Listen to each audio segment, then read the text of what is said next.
E agora nós vamos nos colocar de pé.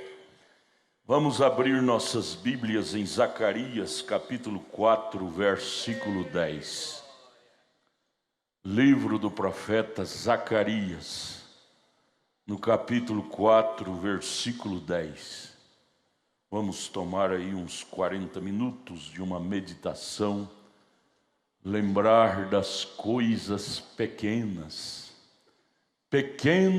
aos nossos olhos, porém grande aos olhos de Deus. Cuidado em desprezar as coisas pequenas. Zacarias capítulo 4, verso 10. Porque quem despreza o dia das coisas pequenas, quem despreza o dia das coisas pequenas, pois esses se alegrarão vendo o prumo da mão de Zorobabel. A mão de Zorobabel é pesada. 7 olhos do Senhor que discorrem por toda a terra. 7 olhos, 7 mensageiros. É pesado. Isto, quem sofrerá esse peso da mão de Zorobabel e dos 7 olhos de Deus, que são seus 7 mensageiros, é quem despreza o dia das coisas pequenas. Jesus ajude a nós. É pequeno para o mundo, porém é grande para Deus. Ajude-nos a valorizar aquilo que o Senhor valoriza. Em nome de Jesus, amém. Podeis assentar.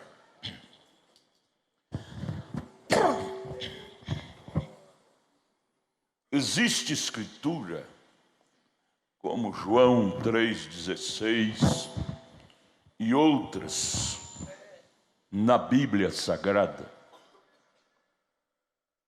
que às vezes não são grandes, versículos pequenos, mas não é o muito, não é a leitura ou o quadro que possamos ler, é o valor do que lemos. O grande não é o rótulo, é o conteúdo da coisa. Temos que prestar bastante atenção nisto. Não é a grandeza, a quantidade, mas é a qualidade da coisa que a faz grande. Não faz nenhuma diferença se é muito longa ou não. É o valor que lemos da coisa. É o valor. Às vezes você fica aí um mês lendo, relendo, lendo um só versículo da Bíblia. Um só versículo. E dali você extrai lições práticas cada dia. Cada dia aquilo fica mais novo para você. Isso aqui é cheio de pepitas. Isso aqui é cheio de vida. É aí onde podemos descansar nossa fé. É na qualidade da coisa. Porque é a palavra do Deus vivo. É a palavra do Deus vivo. E agora, há algum tempo atrás, falando a respeito do valor das coisas, do outro lado do rio, em Louisville, Kentucky, do outro lado de onde eu moro, ali havia um garotinho que estava lá em cima do sotão de sua casa e ele estava procurando algumas velhas relíquias e coisas que pertenciam à família, coisas antigas. E ele encontrou um velho baú e ele mexeu naquele velho baú alegremente para ver o que ele poderia encontrar. E ele encontrou um pequeno selo postal que havia ficado amarelo, já descorado. Ele era apenas cerca de meia polegada quadrada, bem pequeno aquele selo.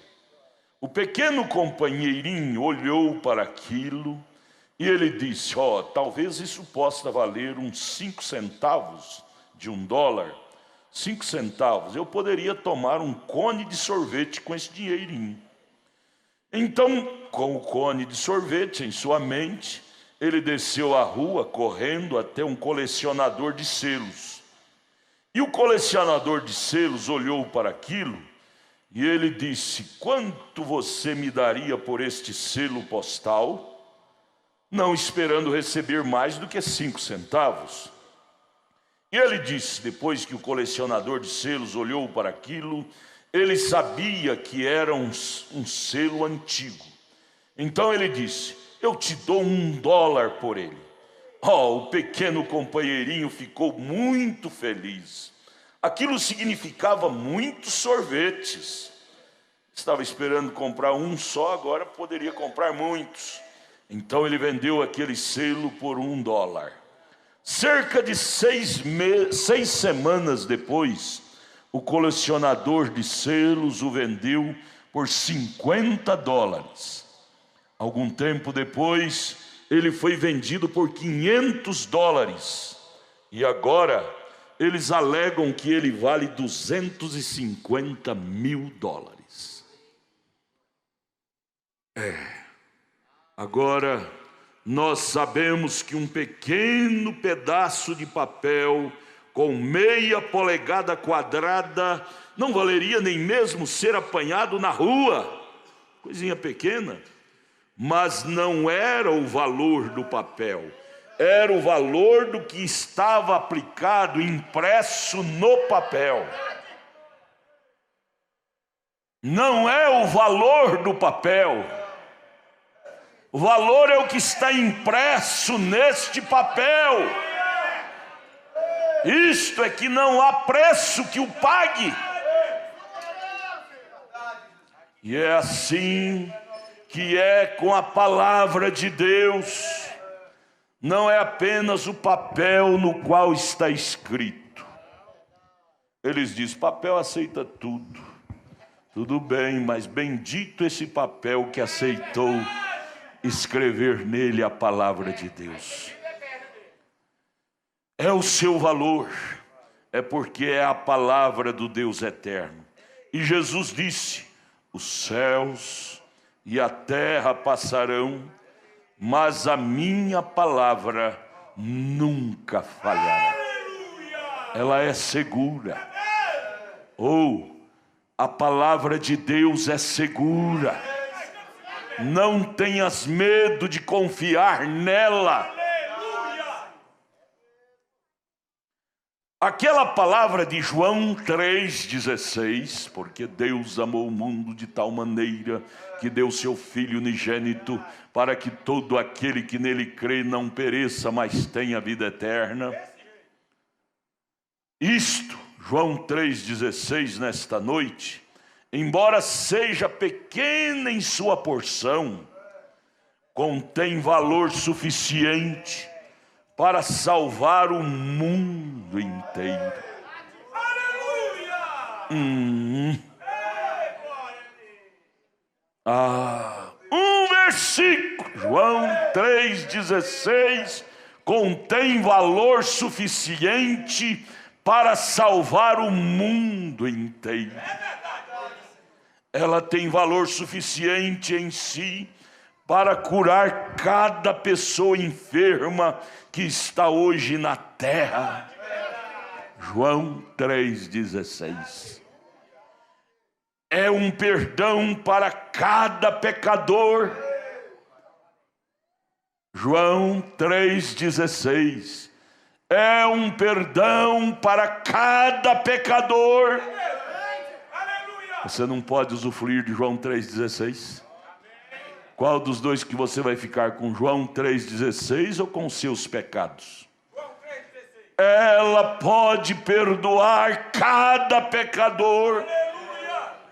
Ela é alegria para cada pessoa cansada. é a esperança para cada desamparado, é alimento para o santo. João 3,16. É alimento para a alma do santo. Aleluia. É cura para o enfermo, é perdão para aqueles que estão perturbados, é todas estas coisas para você, se você assim as receber. Basta crer. Ela traz este alívio. João 3,16. Na mensagem O Princípio e o Fim da Dispensação Gentia, parágrafo 32 e 33, o profeta dá um lindo testemunho dizendo: lendo sobre a Bíblia, vejo lindos exemplos de homens que serviram a Cristo na Bíblia. Oh, a Bíblia está tão cheia destas coisas em todo lugar que você a abre. Todo lugar que você abre, ela está cheia de bons testemunhos, bons ensinamentos, que nos nutre, que nos alimenta, que nos fortifica. Leia a Bíblia, ame ler a Bíblia. Sabe o que o irmão Brana disse? Ele disse: vocês não gostam de ler a Bíblia? Amém. Sim ou não? Amém. As irmãs gostam de ler a Bíblia? A congregação diz amém. Irmão Brana disse: eu simplesmente a leio e às vezes eu choro quando a estou lendo. Simplesmente eu a leio e às vezes eu choro quando a estou lendo. Ele disse: eu tinha uma velha Bíblia que eu tive que trocá-la por uma nova, porque ela tinha páginas todas borradas, porque enquanto eu a lia, minhas lágrimas caíam e borrava as letras. Página da Bíblia com as letras borradas, porque enquanto a lia, as lágrimas caíam sobre ela e borrava as letras da Bíblia. Que lindo, hein? O que é que te faz chorar? O que é que te faz chorar? Ele disse naquela mensagem de dizer a seus discípulos, ele disse: quando eu não era cristão, eu era o Billy, o durão. Eu não chorava por nada. Porém, quando Cristo cruzou o meu caminho, eu não dou conta de conter minhas lágrimas quando eu começo a ler sua palavra. Há uma mudança. Aqui, alguns dias atrás, eu estava lendo ali dentro, na sala, e eu simplesmente tive que sentar e chorar como criança. Você já fez isso? Ler a Bíblia, de repente você não aguenta, deixa ela lá, e senta num canto, ajoelha num canto, começa a chorar. Oh Deus, tua palavra é linda demais. Tua palavra é linda demais. E aí você começa a chorar de gratidão por Deus ter lhe dado uma riqueza tão grande, chamada Bíblia, chamada mensagem, chamada palavra de Deus. Já aconteceu isso com você? Ah, isso é gostoso. Isto é a melhor experiência para uma alma eleita. Como é bom, como experiência boa é esta.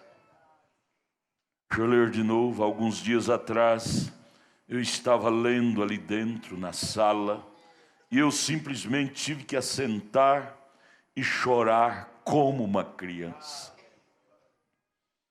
admirado com as letras da Bíblia. Irmão, irmã, o que é que está nos causando admiração hoje? É o comportamento dos políticos lá fora? Estamos impressionados. O que é que está nos impressionando hoje, hein, gente?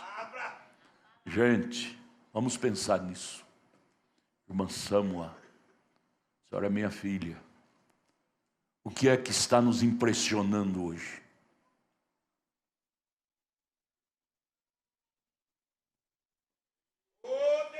Irmão Brana, lendo a Bíblia, ele tinha que colocar ela de lado e chorar, chorar, porque aquilo lhe impressionava.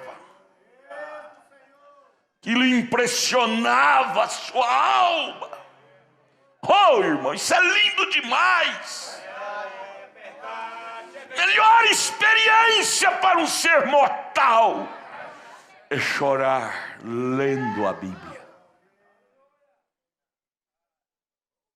Às vezes nós estamos tão vulneráveis, vazios, ficamos impressionados com a vida dos outros, com o erro dos outros, com a desgraça dos outros, do político, do presidente, do governo, do pastor fulano, pastor Beltrano.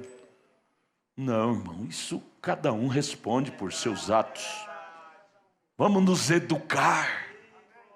Precisamos sofrer uma reeducação de espírito. Precisamos de uma mudança de hábitos. É hora de novo nascimento. É hora de possuirmos Canaã. Eu acho que os olhos de Josué e Calebe quase que nem piscava, principalmente quando estava perto da terra. Eles miravam na pátria santa Canaã. Canaã era impressão, era o que mais impressionava Josué e Calebe.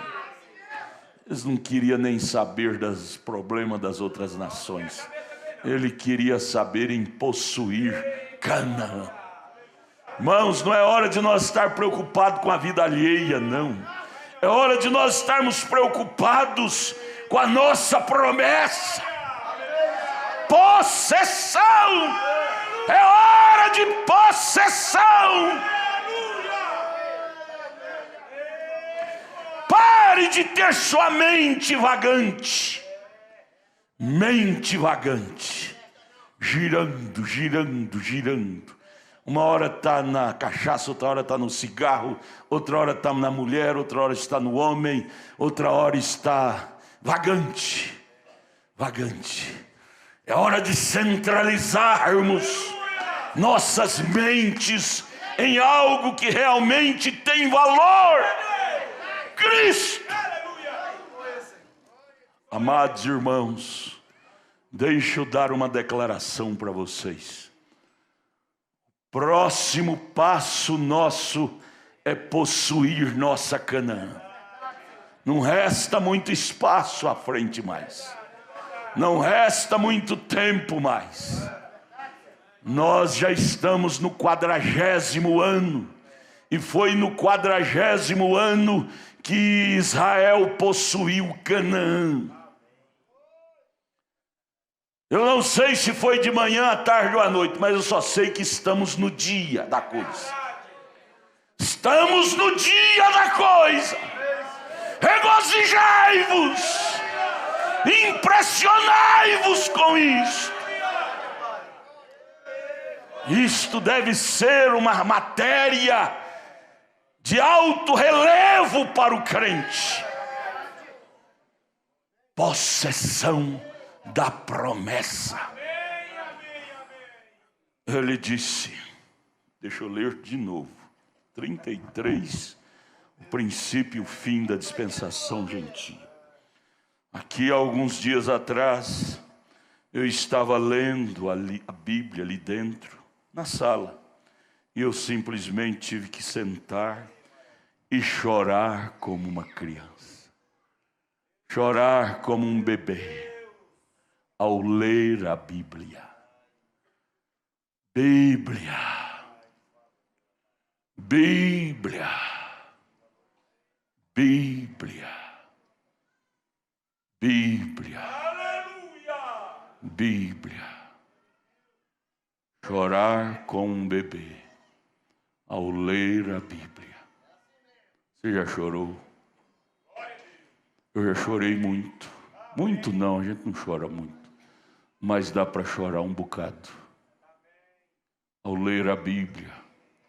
Realmente ela impressiona a alma.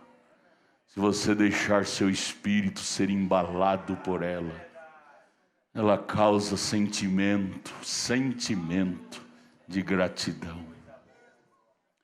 Se você nunca fez isso, experimente fazer isso um dia. Isso cura estresse, cura depressão. Isso cura espírito machucado, alma machucada. Ler a Bíblia. Tive que deixar ela de lado e chorar como uma criança. Eu me levantei e andei em volta da cadeira onde estava a Bíblia. Coloquei minha Bíblia sobre minha cadeira. Andei e olhei para minha Bíblia novamente ali em cima da cadeira. E eu simplesmente chorei.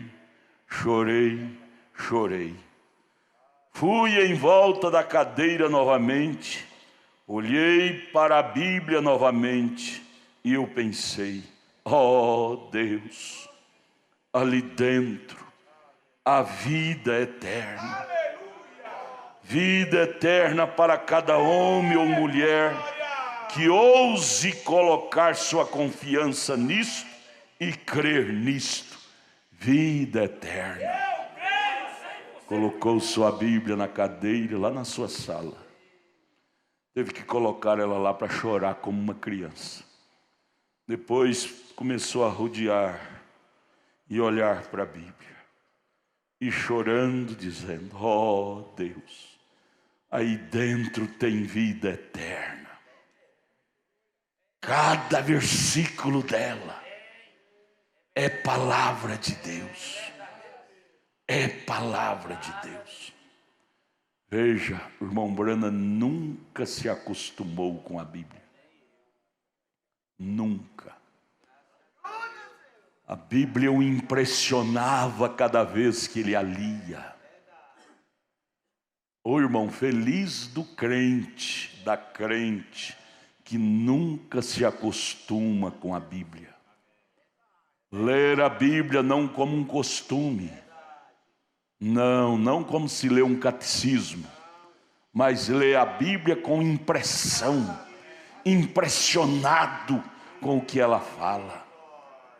Isto sim é cristianismo. O conteúdo disto é uma vacina para a alma. O conteúdo disto é uma vacina para a alma. Você está com a sua alma fraca? Tome uma injeção da Bíblia. Levanta de madrugada e começa a ler a Bíblia. Te educa nisto. Te eduques nisto. Nas caladas da noite, leia a Bíblia. Perdeu o sono?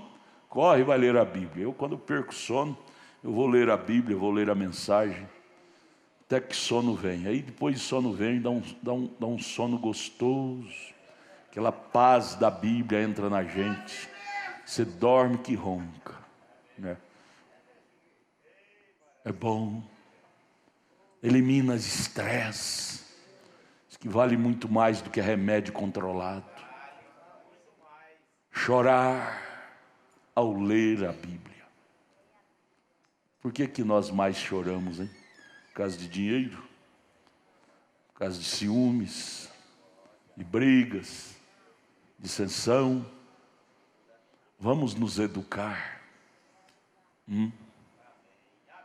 Vamos educar nosso espírito a ser amigos da Bíblia. Quem despreza o dia das coisas pequenas, esses se alegrarão vendo o prumo da mão de Zorobabel. A Bíblia não é coisa pequena. Coisa pequena. Deixa eu terminar com esta historiazinha aqui. Havia um irmão que ele um dia me cercou e ele me disse: irmão Brana, ele me disse de onde ele era.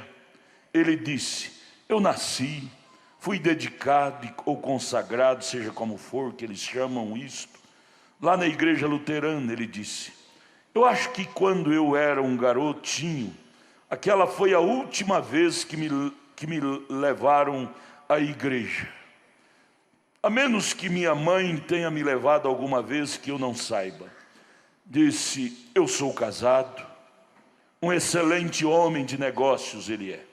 Disse: eu tive muitas coisas, muitos negócios, com bons carros, e já fiz bastante dinheiro. Disse: certo dia, minha esposa desceu até os pentecostais. O irmão Brando disse: eu vou contar do jeito que ele me contou. Disse: minha esposa foi até os pentecostais e apanhou os espíritos deles. Ele não entendia a coisa, chamou isso de espírito da igreja pentecostal, dons, línguas. E ela estava tendo uma boa vida desde então. E disse: ela chegou para mim e tentou fazer com que eu fosse para os espíritos entrarem em mim. Os espíritos, espírito bom, não é? Dos irmãos pentecostais, dons carismáticos e tudo. E eu disse: não, eu disse: querida, se você deseja ir, disse, vá de qualquer modo, disse. Agora recorde, se você está mudando sua vida, disse, nós vivíamos uma vida americana comum, festas, coquetéis, danças, bebidas e tudo mais. E disse: eu fiquei contente em vê-la se consertando. Disse: ela se consertou, isso fez dela uma pessoa diferente. E disse: eu pensei, bem, se ela faz isto, estou bastante contente por ela fazer isto. E ele disse: agora você tem um talão de cheque, querida. Qualquer tempo em que a igreja precisar de algum dinheiro, o seu nome é tão bom no cheque quanto o meu, pode dar. Vai, assine, disse. Mas para mim, querida, não vou ser religioso não, disse. Se você deseja continuar religiosa, vá em frente. E ele disse que, bem, ela ficou naquela igrejinha por cerca de 1 ano. E disse: eles tiveram uma convenção lá em cima, em Tennessee. Então eu suponho que era a igreja da profecia de Deus. É ali em cima onde eles têm suas convenções. E então ele disse que ela subiu até ali e disse: eu estava fazendo uma venda de carro. Ele era dono de uma garagem de carro. Eu estava fazendo a venda de um carro num estacionamento. E disse: estava vendendo um carro para umas senhoras. E disse: eu havia colocado o meu casaco, era verão, disse, estava ali diante delas para fazer minha venda.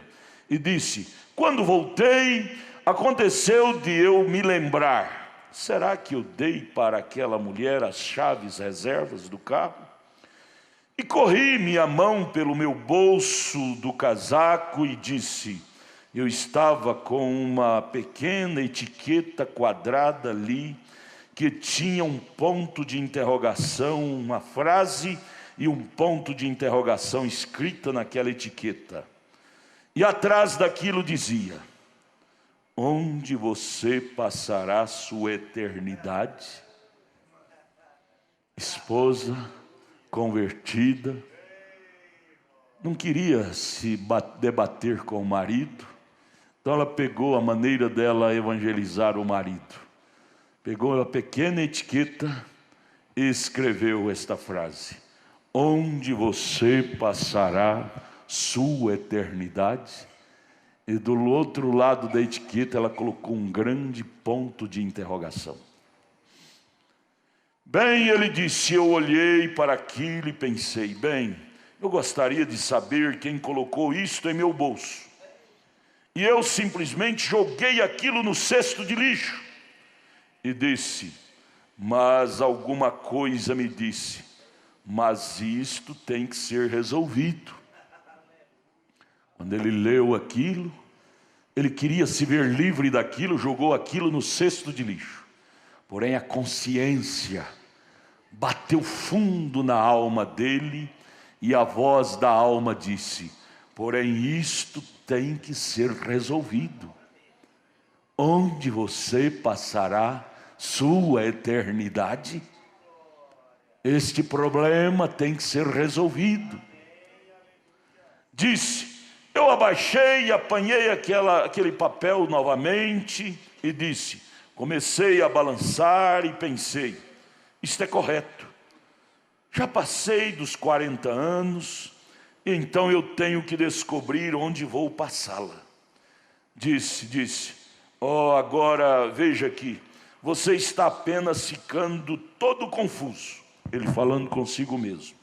Então ele jogou aquilo novamente no cesto, tentou virar as costas, ligou o ventilador e assim por diante disse, ele olhou de volta para aquilo novamente lá no cesto. E aquilo simplesmente continuou tocando em seu coração.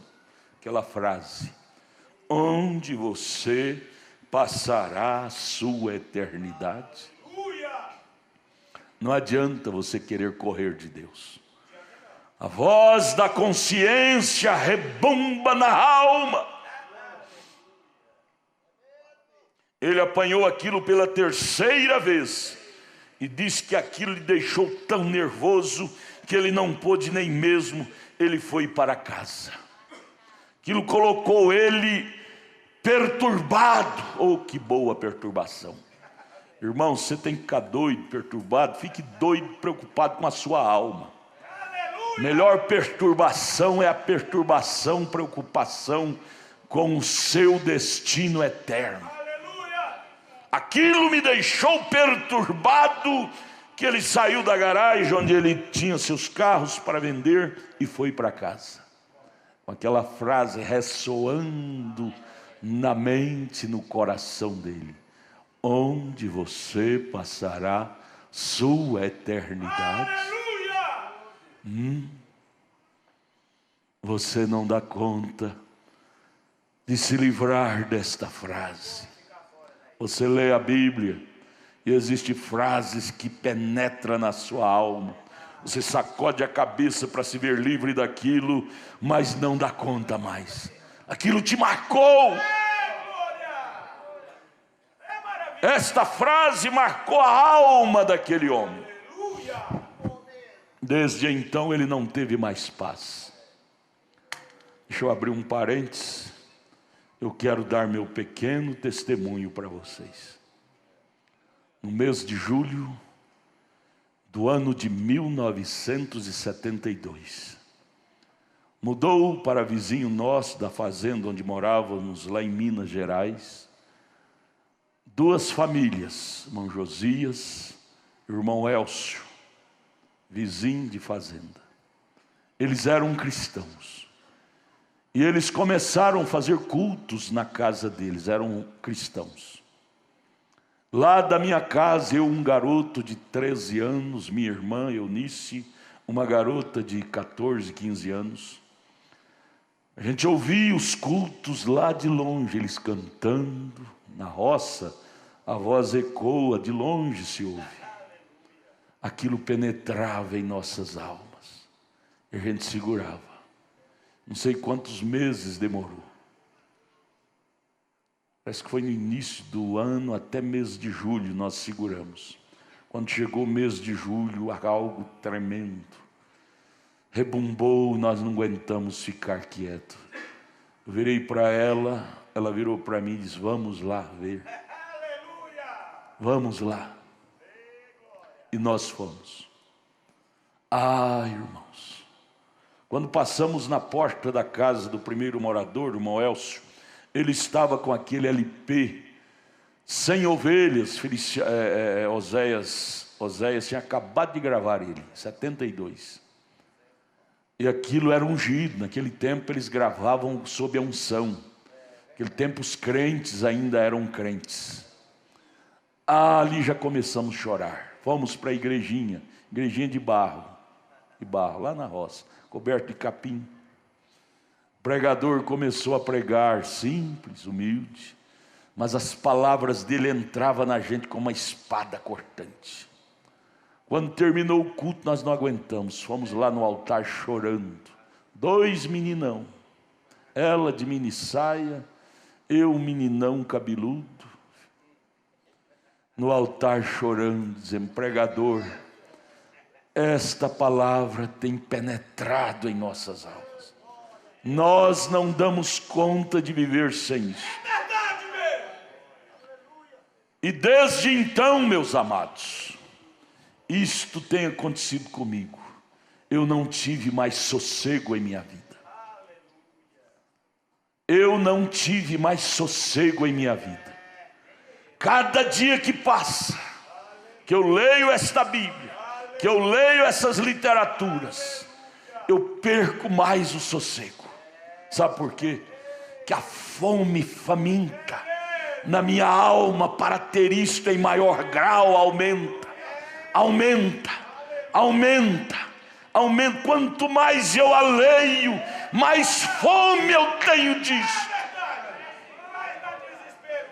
Desde então eu não tenho mais sossego para dizer: regala-te, ó alma, não preciso de mais nada. Não, pelo contrário, minha alma se tornou mais faminta. Minha alma perdeu o sossego. Eu me tornei um homem desesperado. Isso já faz 47 longos anos. E até hoje eu não tenho sossego. Às vezes eu estou deitado na minha cama, a alma clama: estou com fome. Eu levanto quietinho para minha esposa não ver, e vou lá para um quartinho que eu tenho, vou ler as caladas da noite, estudar.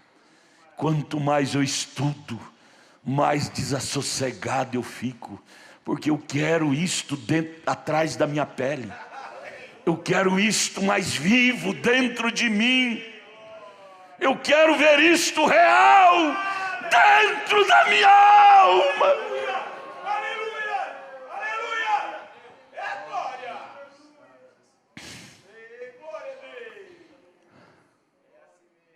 Desde então, eu não tenho mais sossego.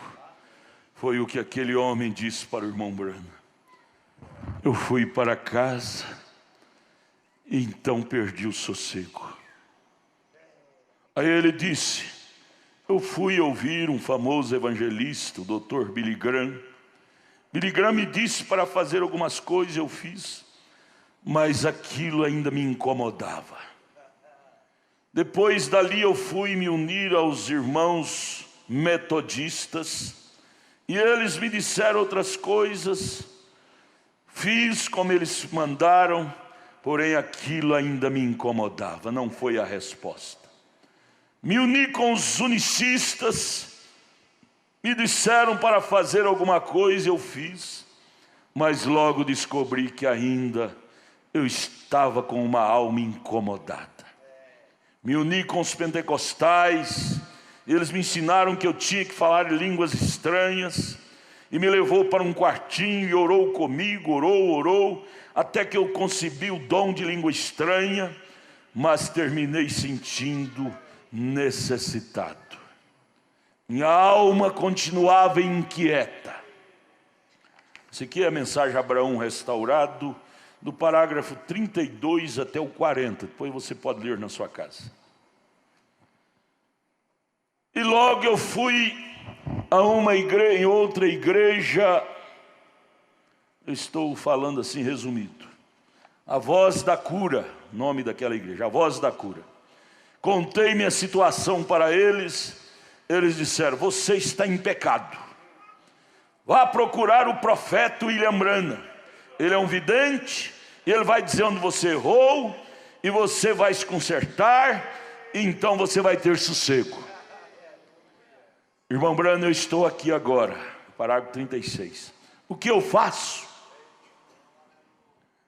Irmão Branham disse: eu disse, bem irmão, eu disse, eu não sou um profeta. Irmão Branham era tão modesto, um tremendo dom de Deus que ele tinha. Ele dizia: eu não sou isto. Ele gostava que as suas obras falassem mais alto do que suas palavras. Irmãos, uma coisa eu tenho descoberto durante esses anos que eu estou na mensagem: as pessoas que realmente têm, eles não rastam mala, não ficam se propagando. As pessoas que realmente possuem Cristo, eles dizem: não, eu sou um carente, estou atrás. Sabe, pessoa que fala que tem é porque não tem. Nunca esqueço do meu velho pai, não sabia ler nem escrever, mas ele tinha uns provérbios que fazia sentido. Um deles era este: cachorro que late não morde, cachorro que morde não late quase. É mais ou menos isto. Não sou um profeta. Eu disse: mas o Senhor me deixa discernir coisas para ajudar as pessoas. Um pequeno, humilde dom. Eu disse: mas eu não chamo a mim mesmo de profeta. Eu disse: mas você não precisa de um profeta para isso. Você apenas precisa de Deus. Aí já começa a coisa sendo explicada. Você não precisa de uma religião, você precisa de Cristo. Sua alma não está clamando por religião. Aí ele contou seu currículo, por onde ele tinha passado para o irmão Branham. Passei pelos metodistas, pelos pentecostais, pela igreja unicista, falei em línguas estranhas, e ainda há um vazio em mim. O irmão Branham virou para ele e disse: não é sobre alguma sensação, não é sobre alguma emoção, mas é crer. Aí é onde você obtém. Jesus não disse aquele que falar em línguas, aquele que gritar ou pular. Ele disse: aquele que crer tem vida eterna. Tem. Aí o moço disse: irmão Branham, e eu creio com todo o meu coração. O irmão Branham disse: então você tem. Pare de correr, pare devagar, pare de procurar, alimenta-te disto agora. Irmãos, você já tem. Aquele que crê tem vida eterna. Vocês creem? Vocês creem? Você já tem. Ah, mas eu estou faminto. Agora o que você tem que fazer é comer, comer, comer, comer, comer, comer, para que isto se torne robusto em sua vida, para que o cristianismo se torne robusto dentro de você. O que você precisa agora não é devagar mais, você já achou. Igreja, nós já achamos. Nós já achamos. Agora é comer. Comer o livrinho. O anjo disse para João em Apocalipse 10, verso 8: coma o livrinho, João. Coma o livrinho, João. Aqui está o livrinho. Aqui está o livrinho. Aqui está o livrinho. Ah, mas eu não leio porque eu não tenho óculos. Gente, você gasta tanto dinheiro à toa e não pode gastar o dinheiro para um óculos. Qual dos dois você prefere? Economizar o dinheiro e não economizar a alma? E não alimentar a alma? Invista-te na sua alma. Combine com a sua esposa, querida: esse mês vamos juntar um trocadinho, porque eu vou investir na minha alma. Vamos num oculista fazer um exame de vista, como é que chama o médico de vista? Oftalmologista, e eu vou fazer um óculos porque minha alma está faminta de ler a Bíblia. Eu não aguento mais de fome de Deus. O que Jesus disse em Mateus 5? Benditos que têm fome, porque eles serão saciados. Menina, o que você precisa não é de ver desenho animado, essas coisas erradas de celular, mundo virtual. O que você precisa é de alimentar sua alma. Entra para o seu quarto quando você chega da escola, fecha a porta, pega a sua Bíblia, pega a sua mensagem e vai ler. Não dê sono para as suas pálpebras enquanto você não ler pelo menos 3 capítulos da Bíblia refletindo sobre ela.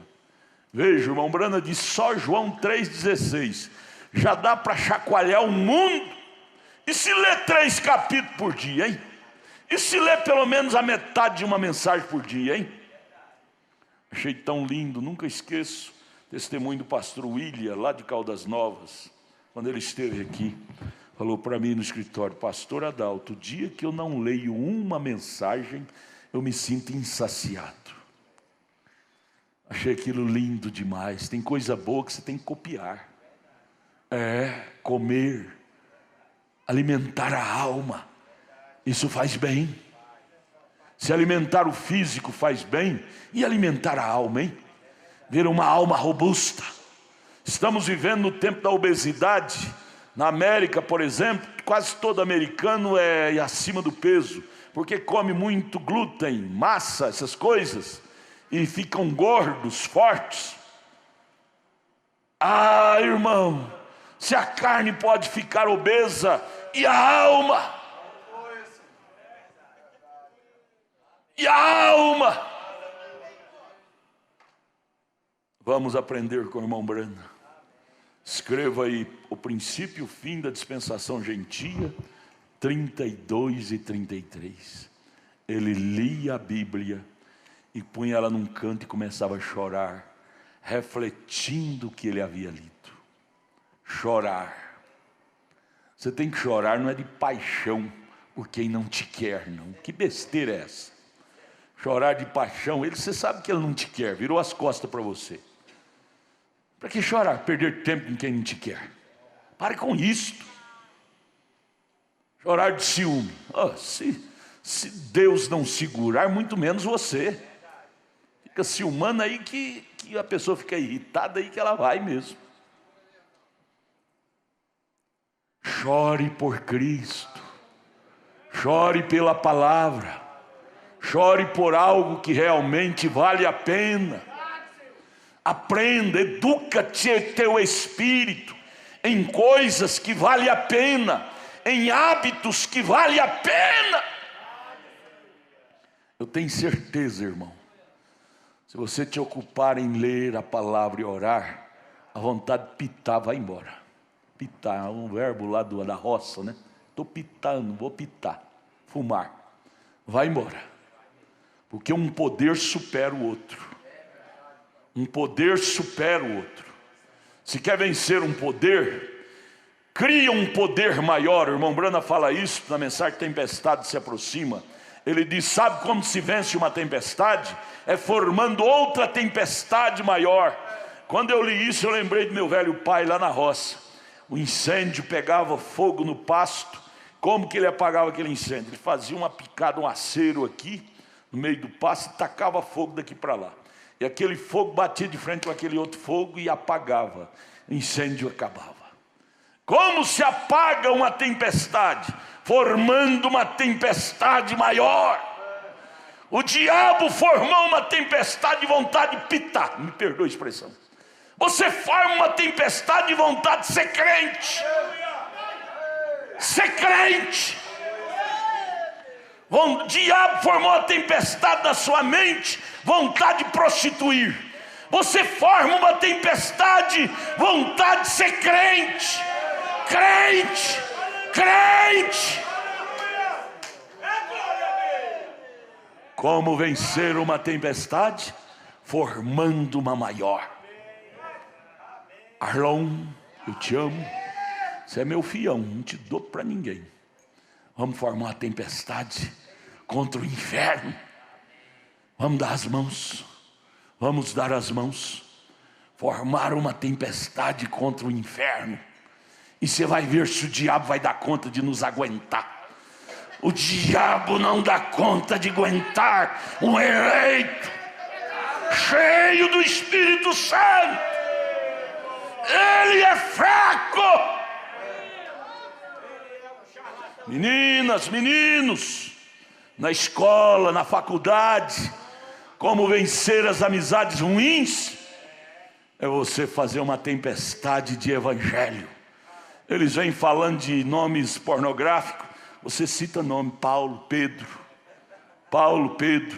Bíblia, Mensagem, William Branham. Qual é o livro que você mais gosta de ler? Aqueles livros que ele quer a resposta de pornografia. Você fala: oh, eu gosto de ler Maior Batalha Jamais Pelejada, Cristo Mistério de Deus Revelado. Sabe o que é isso? Aí que eu gosto de ler. Você não pediu a pergunta? Que nos chame de louco. Nós somos loucos por Cristo. E eles são loucos por quem? Ninguém vive na vida neutro. Ou você está louco por Cristo, ou você está louco pelo pecado. Ninguém fica neutro. Ninguém. Faz 47 anos que eu ando um homem preocupado. Preocupado porque minha alma me deixa todo dia incomodado. Incomodado. Adalto vai comer mais, vai ler mais a Bíblia. Adalto, levanta, vai ler. Eu me tornei um homem preocupado. Ô irmã, copia isto do irmão Branham. Se torne uma pessoa preocupada com Deus, que você não vai ser escravizada por Satanás. O enfado é da carne. Estou enfadado. Esse enfado é do diabo. Por que você não enfada de assistir televisão? Não enfada de ver celular? Não enfada de ver essas coisas? Ah não, o celular manda zap para mim. Se eu não responder o zap dela, vai falar que eu sou mal educada. Mandou, eu fui ver, só no outro dia ela vai falar que eu não fui educado, não dei satisfação. Que chame de mal educada. Que lhe chame de mal educada. Eu quero ser educada com a minha alma. Eu quero ser educada com a minha alma. Que negócio é ser educada com a irmã fulana ou com a ciclana? Seja ela quem for. Você responde o dia que tiver tempo. Ah não, tem que responder o zap. Aí vem 500 zap por dia. Aí 500 horas por dia. Termina o dia, você não leu a Bíblia, não leu a mensagem, não orou, não chorou debruçado na Bíblia. Ah, mas ela mandou mensagem. Mensagem? Ela é pura filosofia. Se filosofia salvasse, a Grécia, que é o país dos filósofos, seria o país mais crente do mundo. Sócrates, Platão, nunca nem tocou o dedo no cristianismo. Palavras não salvam ninguém. O que salva é conteúdo. É Cristo. Você está alimentando de fonte errada, minha filha. Pensamento é um pensamento bonito. Sai para lá com esse estranho. Nós estamos alimentando em fontes erradas. Vamos voltar a alimentar no lugar certo. Cristo é o nosso alimento. E aí vem os reflexos. Nervosa com o marido, temperamental, briga e qualquer coisa é divórcio. Nervo na flor da pele, porque está alimentando em fonte errada. Jesus diz: quem se alimenta de mim, viverá por mim. Viverá por mim. Aleluia. Cante o hino espiritual, irmã. Canta aquele, irmã Ruth. Canta aquele hino, irmã Ruth, com o conjunto aqui de novo. Eu gosto de bons cânticos. Isso alimenta a minha alma. Eu me alimento ouvindo a mim mesmo pregando. A palavra do dia é a primeira coisa que eu faço quando levanto. Eu ouço e eu me alimento daquilo. Eu vejo na internet meus cultos, assisto, eu me alimento. Oh, como é bom, porque não é eu falando, eu sei que é o Espírito Santo falando. Eu me alimento do Espírito Santo. Eu me alimento ouvindo vocês cantando. Eu me alimento ouvindo a irmã Ruth cantar esse lindo hino. Nós devemos nos reeducar, gente. Nos reeducar o nosso espírito. Nossa alimentação está precisando de uma reeducação. Se precisamos para o corpo físico e para o espiritual, não? Canta, irmã Ruth, conjunto. Alimente disso. Se você quiser chorar, pode chorar.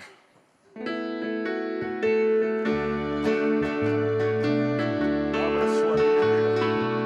1 Coríntios 11, 23. Abra sua Bíblia.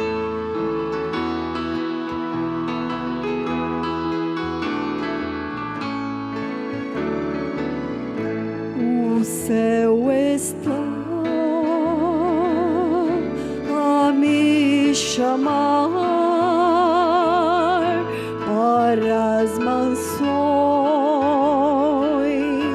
além do mar, onde meus irmãos que já foram me aguardam.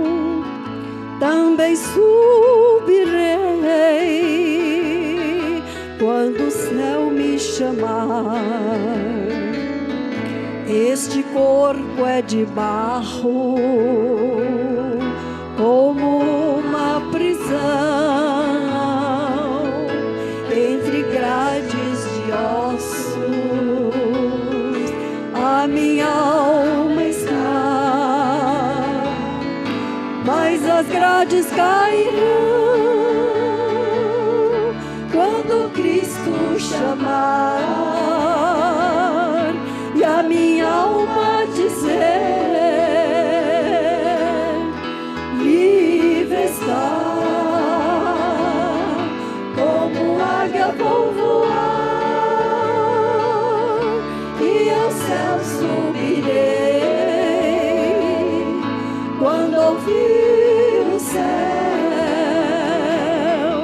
o meu nome chamar.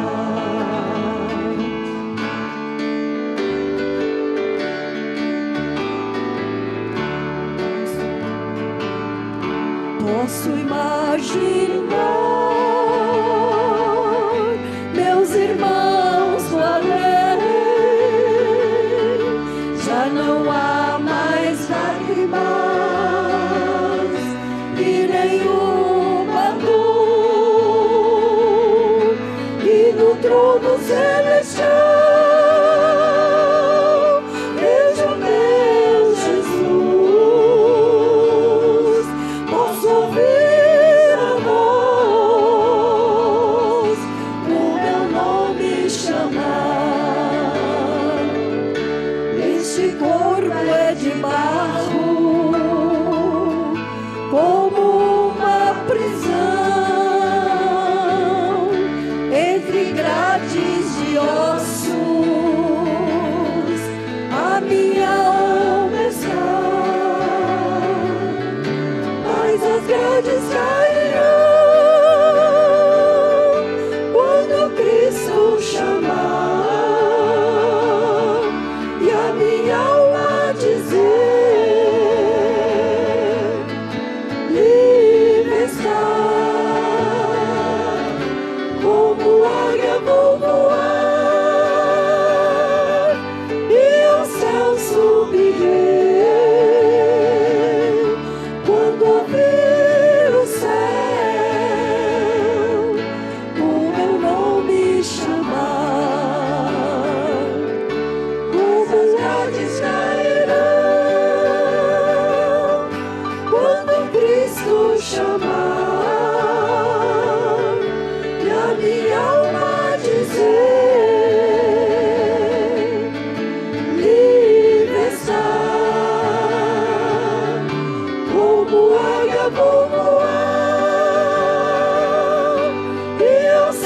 subir.